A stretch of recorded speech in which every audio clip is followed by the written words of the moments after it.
Okay, we are live. Hello, everyone, and good evening. And first of all, a very happy new year to one and all. And for the eternal quest, would really like to thank you for your immense love and support through 2020. And as we're entering 2021, here's wishing everyone out there lots of happiness, lots of health, and lots of love from our team. And we hope that you would keep on showing this immense support and love from your side to us. So thank you so much once again. And today we have Mr. Stephen Aitken, who's our chief guest today. So let us know a bit about him. So Mr. Stephen Aitken is an internationally published author and illustrator who's worked in the children's book sector for the last 15 years. Passionate about the diversity of life, the conservation of habitats and species, and living his life in harmony with our planet, Mr. Stephen writes and illustrates picture books, eco-fiction, and narrative nonfiction. Trained as a biologist, he is senior editor of Biodiversity Journal, co-founder and executive secretary of Biodiversity International, a Canadian based charity that supports on the ground conservation and restoration projects, environmental education, workshops, and biodiversity research. So, Mr. Stephen lives in Ottawa but often works out of his studio in the Himalayas of India, which he shares with an odd orange eared mouse and several bashful house geekos. He is an active member of the Society of Children's Book Writers and Illustrators.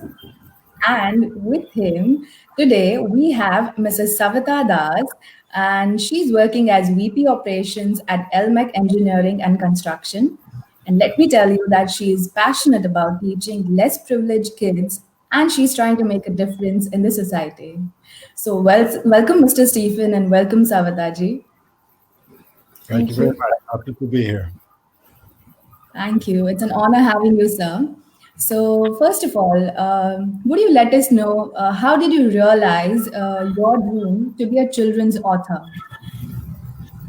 Well, it didn't happen in a straight line, JT. It came about from my education was in biology. I did a science degree specializing in biology and physiology. And from there, I also I went into architecture school. And when I was in architecture school, my drawing skills and my artistic skills came back to the fore. And so I ended up working as a scientific illustrator initially, as a contractor with governments in Canada, government agencies. And so from there, my interest in books was to work for publication committees and the different publication sectors of the government agencies, natural resources and museums, did a lot of illustrating for them. And so from there, it sort of evolved into, when I came to India and I was living in the Himalayas in my studio, I wasn't able to do the scientific work from the actual specimens that we used to work from. And so the work got more creative, and I did some work for illustrating some Norse mythology cards for them and some books there. And so the creative side came out. And eventually, I also found an agent in New York City who started getting contracts for me in the American market as an illustrator, principally. But at the same time, I was working as a biologist and an editor for, as you mentioned, the Biodiversity Journal, which was a journal that we published through the charity that I initiated in the 90s, Biodiversity Conservancy. And so that journal is a peer-reviewed science journal. And of course, it's specialized a lot in current biodiversity and environmental issues around the world. So my knowledge of that was pretty much on the forefront, and it was a sort of a natural segue into bringing some of that knowledge to young readers, because I think it's really important. Some of the issues that are going on right now in terms of our environment and wildlife biodiversity around the world And I saw very clearly that we really have to approach the young readers to give them a foundation in understanding what we're doing to the planet if we're going to make change for the better in the long run. So now I write principally environmental books for middle grade, 10, 12 young readers, juvenile readers, and young adult readers, giving them information about some of the current issues in environmental subjects now that are going on in the world. So that's my passion, and I love illustrating it, and I love writing it, and I'm really happy to be able to bring that to young readers and engage with them in school visits and around the world too. So that's sort of how it all happened. It wasn't a straight line, but I think nowadays a lot of things don't happen in a straight line anymore. We're never sure how we end up where we are, but I'm very pleased to be able to do this no matter where I am in the world. Lovely, lovely, sir. And it's true, like the thing that you said that, for the generation, for the young generation, for the kids, it's really important to give out a strong message to them. So, as an author, we heard you. So, how about as an illustrator? Like, how did your journey begin? I was always interested in art and drawing since I was a kid. So, as I mentioned, architecture school kind of fueled. When I was in college in biology, I wasn't really doing much creative work. It was more of a science discipline. So when I got into architecture school, that fostered creativity and brought back out my passion for drawing and painting, watercolors and oils and pen and ink. And then when I ended up in the field of scientific illustration, it was just the perfect match. Because a lot of the illustrators there at that time didn't really have a background in science. So I had a very specific niche that I had the science background. So that way I was able to work with the museums and publications for natural resources and agriculture. And, if you have a pen in your hand, you're going to draw. So all day I had that opportunity, whether I was on contract or working on a term position, but I was able to be creative every day, and that really felt like the dream job choice for me, because I could work from home or work wherever I am and just create new things all the time. So it evolved out of that passion for art and for living a creative life too. So I'm very pleased with that. Thanks. Wonderful. And we've already had a look at your books, and they're lovely. They're like, and so you've had 35 books as an author and as an illustrator. So can you tell us about the latest book of yours? Well, I have 3 in progress right now, so I can't tell you too much about them because the publishers don't like you to release too much in advance. The last one I produced in India was one that I co-authored. I did not illustrate this. This is The Color Thief. And it was published in, I think it just squeezed in maybe the end of 2019. Okay. It's published by Tulik Books out of Chennai. And I was very pleased with it. Beautifully illustrated by Sandhya Prabhat, who's just an excellent illustrator, now lives in the United States. And it was very, very well received. It was nominated for a little Big Book Award, which was the Parag initiative of the Tata Trust. So we were very pleased how the young readers, that's a book award that's chosen by children readers themselves. So to me, that's the highest praise when those who are reading your book really like it. And so that's the last book I published in India, The Color Thief. And that's co-authored with a very good friend of mine, Sylvia Secunda, who is based also in Canada. She's based on the west coast of Canada, and she's a wonderful children's author as well. Yeah, that sounds exciting, actually. We would love to read the book. Now, you started your career as a biological illustrator, moved to publishing, and then writing and illustrating children's books. So we would love to know which is the most favorite book as an author or as an illustrator among all of them. Well, as an illustrator, I'll tell you, and this is also published in India. It's in, I think, about 12 different languages. It's still in print. It's called The Mountain That Loved the Bird. You may have seen it. is the international edition of it. And it's written by a very wonderful American author called Alice McLaren. And she had it published in the States in the early 80s. And she partnered with me about 20 years ago, maybe 18 years ago. She found me on the internet just through my website. And we reissued that book. In India, it's in, I think, 12 languages. It's now in Chinese. It's in Polish and Turkish and Arabic. It just keeps moving around. So we have copyright on it. She has copyright on the text. I have copyright on the artwork. And it's a very, very beautiful story that's used a lot as a healing book for people who are grieving.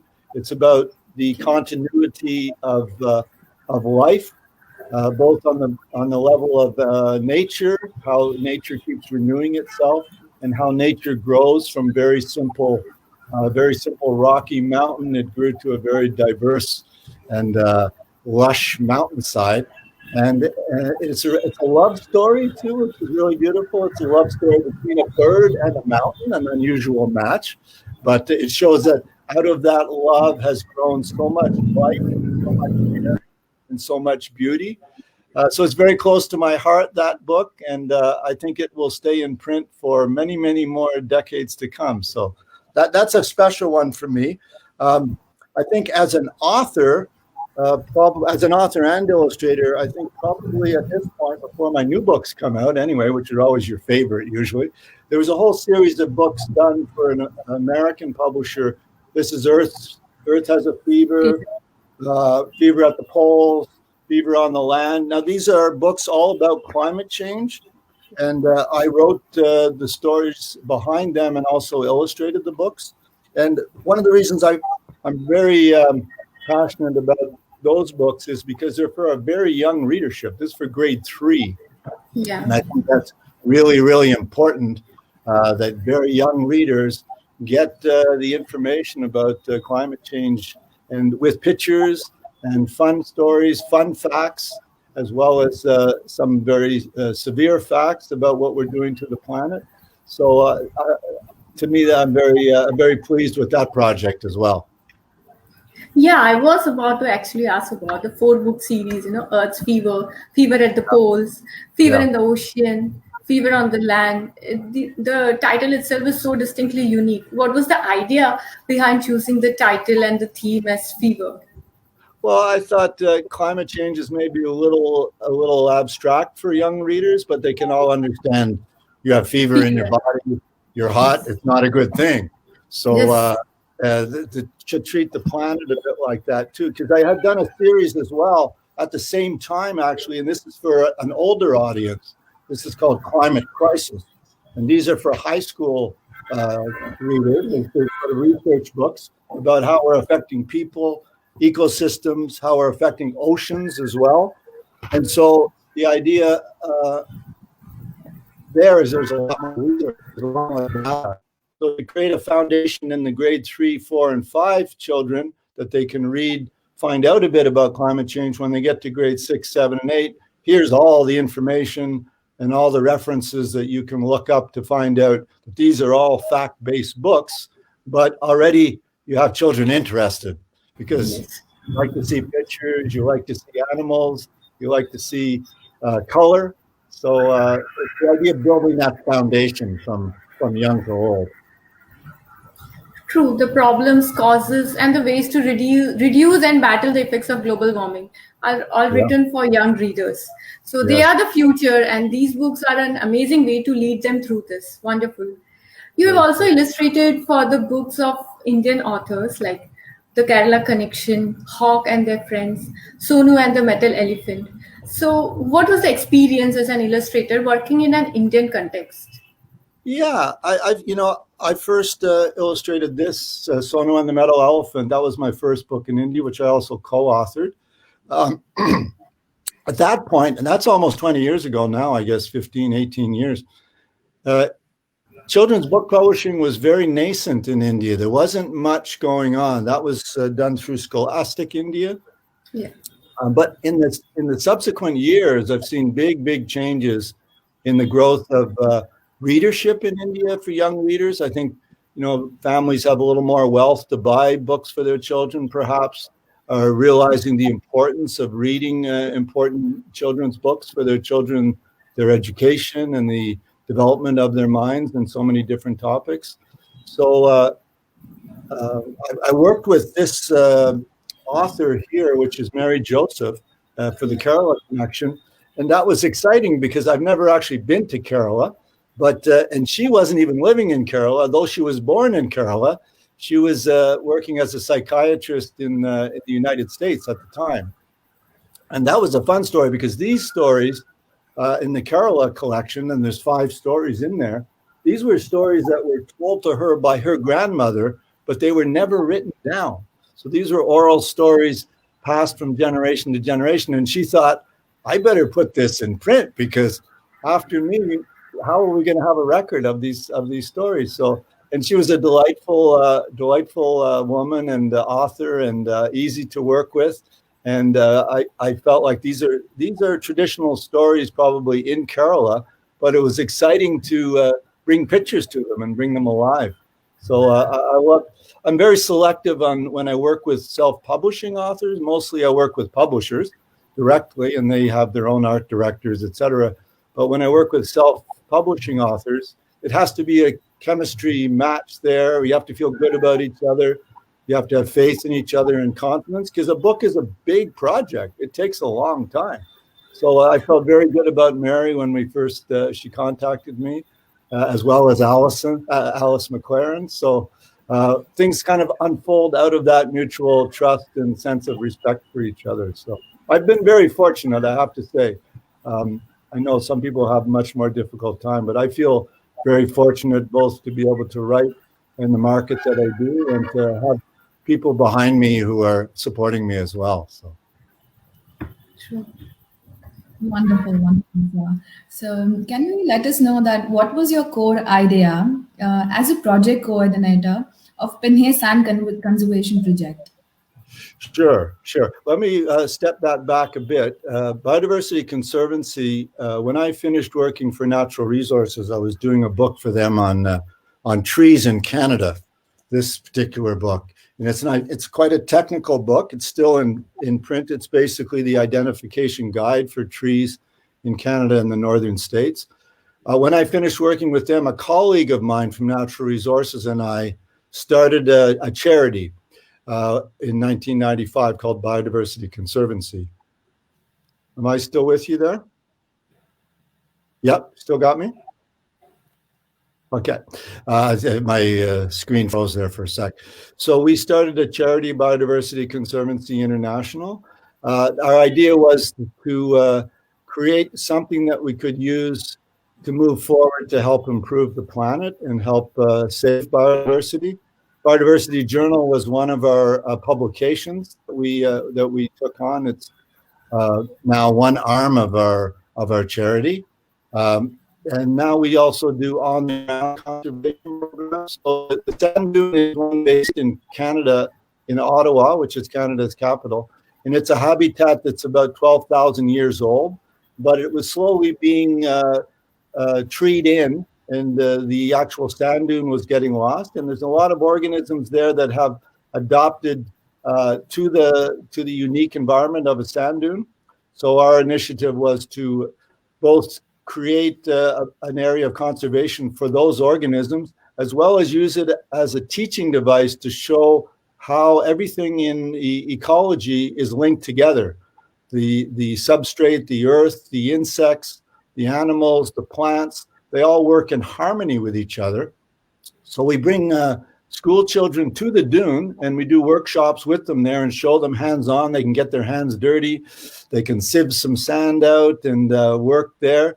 And as well as we do publications based on the research that we're doing there at the same time.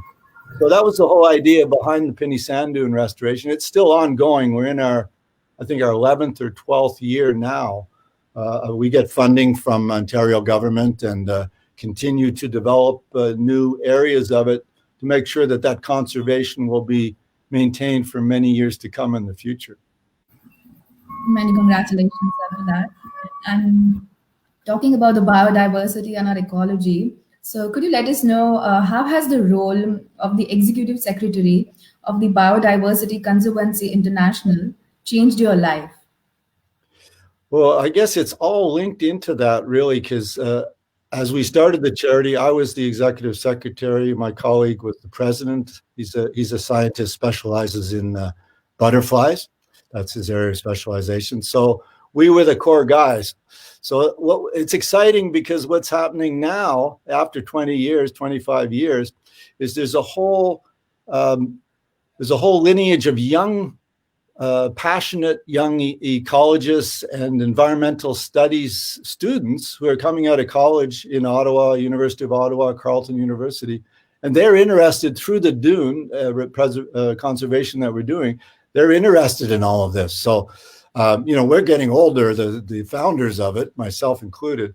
So we're seeing now, we're starting to train younger biologists and younger ecologists into what we've been doing and trying to bring them in to take over some of the duties that we have done. So we're much more in an advisory role now, in a kind of coordination advisory role, and trying to tap into the passion that young people have for the world that they're living in and that they're inheriting and will be the stewards of. So I think it's similar to writing for young folks, working with them in the environmental field. I love that youthful energy and that passion that they bring to it. So it's a very I'm very honored to be able to guide in a way for them and to make a change, to really make a difference on the planet that we live on and share with so many millions and millions of species, as well as the 7 billion people as well. Yeah. Lovely. You're true inspiration for everyone out there. So, as a poet, can you let us know how is author Stephen Aitken different?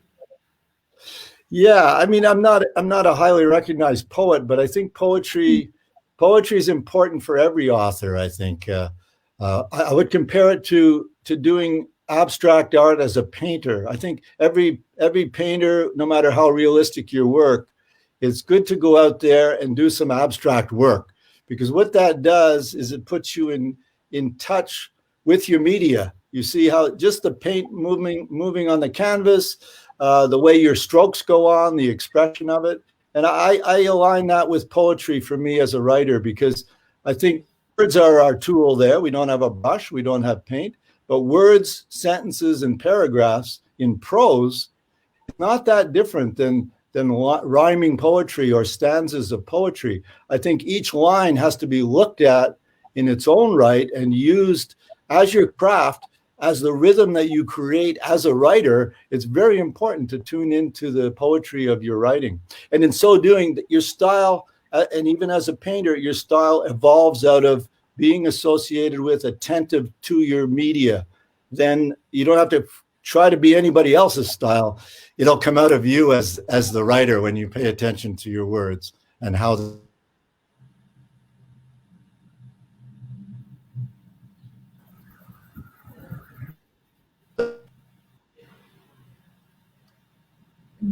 That was wonderful I to think we're know still from here. you. Good.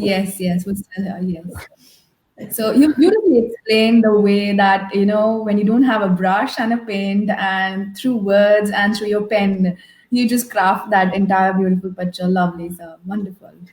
So, And it is actually evident from your works too, sir. The love for your poetry, the painting, the brush, everything. Oh, you're very kind. Thank you. Thank you. Sir, we'd like to know, you have illustrated for books on biodiversity to books on children. So, according to you, what are the most important qualities to be a good illustrator? Yeah, I think for sure you have to really do a lot of drawing. It's like, if you're an athlete, you got to do the exercises. True. It doesn't matter if you're a painter, whether you work in oils, whether you work in watercolors, take your tool, whether it's your brush or your fat oil, and just paint. Because through doing, not only does your technical skill, your hand painting and drawing better, but I think also that which you really want to say gives from within, whether you're doing a painting and you have a message in that painting, or an emotion that you want to bring to your painting, or an illustration that you want to bring to text or a story. Through the practice of just doing it, more of you comes into it. And I think that's what makes a great illustrator, is he doesn't just take an author's words, but actually put some of himself into the story. Maybe there's a sub-story in there. You've created a whole set of characters that are not even written in the book, but you've added in through your imagination. And children are brilliant. They see all that. They may see it on the 5th time they read it, or on the 10th time they read it.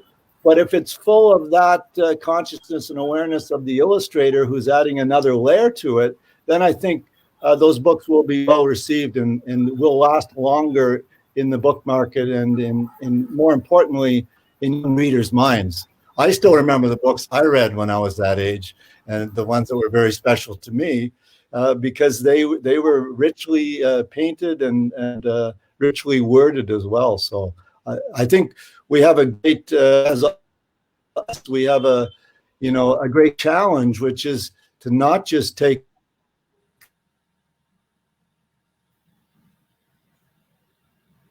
appreciate that as an author. If an illustrator takes, I don't always illustrate my own work, but if an illustrator takes my words, as Sandhya Prabhat did with The Color Thief, and adds her own story in there, then that's exciting. That's a collaboration. True. Actually, I'm a mother of 2 kids, and I know what imagination and creation are for them. And your works distinctly stand apart because of the imagination and creativity that you represent. So, sir, could you tell us more about your future plans? Yeah, as I mentioned earlier, I have 3 different books on the go right now, one of which I'm illustrating. It's an exciting book by a new author, a Canadian author, called, her pen name is called Cynthia Carla.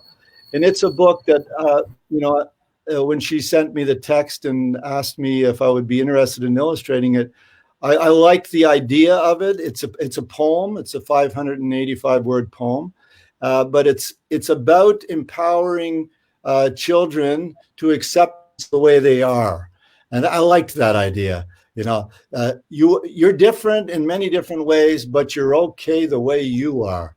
So I'm illustrating that right now. I'm probably about 3/4 of the way through it. We'll be going to print this spring. It's called Who That I Am. And it's Cynthia Carla who wrote it.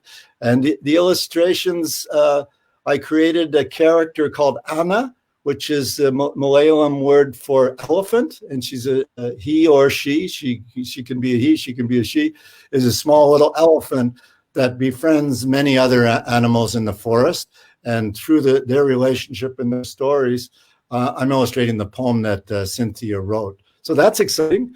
And I have 2 books coming out, 2 environmental books coming out with a Canadian publisher called Orca Books out in the west coast of Canada. And they're both very important topics. One that will be out next spring is called Listen Up. And it's about all the different sounds in the environment and how, because we as human beings are very noisy people, our cities, our cars, our planes are very noisy. That sound is invading into natural wild habitat. How is that happening? How is that affecting the way that animals communicate with each other? What's that doing to ecosystems? So Listen Up is all about that. And it's illustrated by photographs, high quality stock photographs. So they do beautiful, beautiful books, Orca. So I'm really looking forward to that. We're in probably mid stage of editing. The manuscript's already in there and photographs are ready to roll. And following that, Orca offered me a contract to do another book on another very important topic, which is light. It's called Saving the Night, and how we, again, human beings, we light up the night. We don't like the dark. So we've got lights everywhere. We've got lights shooting up into space. We can't even see the stars anymore. And that's also affecting environments. It's spilling into where nocturnal animals now competing with the lighting that's coming in from cities nearby and from cars going down the highway. And so what is that doing to our ecosystems? How is our ability, our fear of the dark, lighting up, affecting habitats, and what can we do about it? In both cases, what can we do about it? The sounds that are invading our environment and the lights that we're sending into the environment. Some of them are very simple changes, but people know about them. There are ways of lighting that are much more economical, both energy consumption wise, and also are much less invasive to natural ecosystems. So both those books are really exciting for me, and I'm really looking forward to seeing how Orca puts them into print. Great. So many books to come in. We are eagerly waiting for the books, sir. And our best wishes, sir. Before concluding, would you like to give any message to the readers and our audience?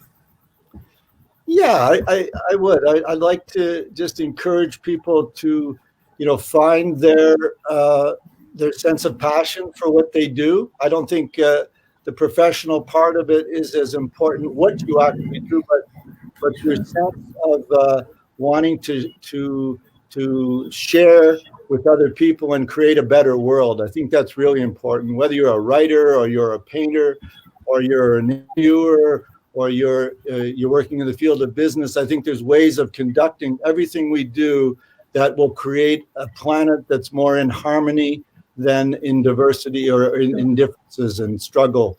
So I think for all the writers that are out there, write about those things that are important to you, that you know about, because if you have some inner knowledge, you should express it so that we all get the benefit of it. And for the artist, rather than have attention on the market of your work, but rather to put your soul and your heart into your art. And I think in the end, that's always appreciated by people who both see and hear the work that you're creating. Really important. True. As they say, so whether or not it is known to have values to humans, each species has a value and right to exist. And we don't have a right to destroy their ecosystem. Yes. That's what biodiversity teaches us. Very true. And your initiative to instill this in the younger generation is so inspiring and futuristic. So thank you, author Stephen Aitken, for taking us through this beautiful yet challenging world of children, illustrations and writing, and also for bringing us a deeper and broader insight into biodiversity and conservation. It was indeed an enriching experience, sir. We wish you success for all your future projects and a very happy new year, sir. Thanks, Savita. Appreciate that. Yeah. Thank you, Eternal. Thank you. Thank you, Eternal Quest. Keep watching the space for more updates. Bye-bye. Okay, bye-bye. Bye, everybody. Bye-bye. We will be there with another guest. Exciting interview. So stay tuned and don't forget to like our page and give a thumbs up and let us know in the comment section how did you find this. So thank you so much, everyone, and thank you so much, sir, and thank you, ma'am. It was wonderful. Thank you, everyone. Okay, bye-bye. Happy New Year. Happy New Year. Happy New Year.